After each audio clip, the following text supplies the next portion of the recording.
My guest today is Charles Duke, one of the few people to have walked on the moon as part of an Apollo mission. Charles, welcome to the studio. Have you always been hooked on space travel?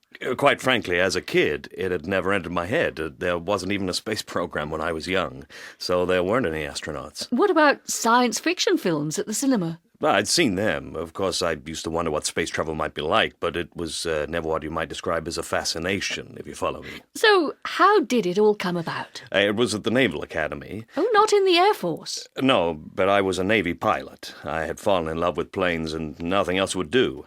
And that gave me the opportunity to start, to get selected for the astronaut program. Presumably by then they were talking about putting rockets into space. Absolutely, yeah. And how did you find the training? I suppose the lunar surface training in the spacesuit was physically demanding in a way. Quite uncomfortable, I imagine. It's not what you might expect. Once the spacesuits get inflated, it gets very rigid. You had to fight to bend your arms and move your fingers inside the gloves. And how long did you spend inside it? Around 4 to 5 hours. But actually the most challenging part was worrying about how to handle the simulator, because we needed to know how to land and then take off on the moon. I don't think I could have coped with that. I'm not sure I did. But if you did something wrong, you were in trouble, and we often spent 8 hours a day trying to learn what to do. So how did you feel when you first heard that you were actually going to the moon? I suppose you're expecting me to say exhilarated, but I knew there were lots of ifs. It would happen if they didn't cancel the program, if I didn't get sick, and so on.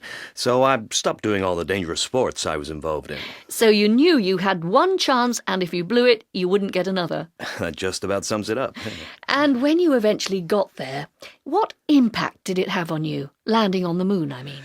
When we saw the moon for the first time from about 1,500 meters, we recognized the landmarks, but as we got closer, we saw that the spot we were going to land on was very rough, big rocks and craters, so we panicked a bit.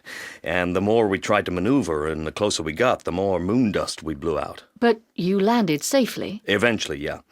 We were 6 hours late, so when we touched down, we erupted in enthusiasm. We shook hands and hugged each other. Not an easy feat in spacesuits. No, indeed. But after that, we had to rest for a certain period. We got outside for the very first time. You must have been terrified. We had no sense of fear about stepping off the ladder onto the moon. We just jumped off and started bouncing around like lambs in a field in springtime. And when you saw the lunar landscape, did it live up to expectations? What struck me most, apart from its awesome attraction, was its desolation. The sky was jet black. You felt as if you could reach out and touch it. There were no stars, and the sun was shining all the time. And what went through your mind at that moment? The fact that it was so untouched, the fact that nobody had ever been to that particular spot before, kept returning. It was simply breathtaking. And do you have a favourite memory of the mission? Definitely.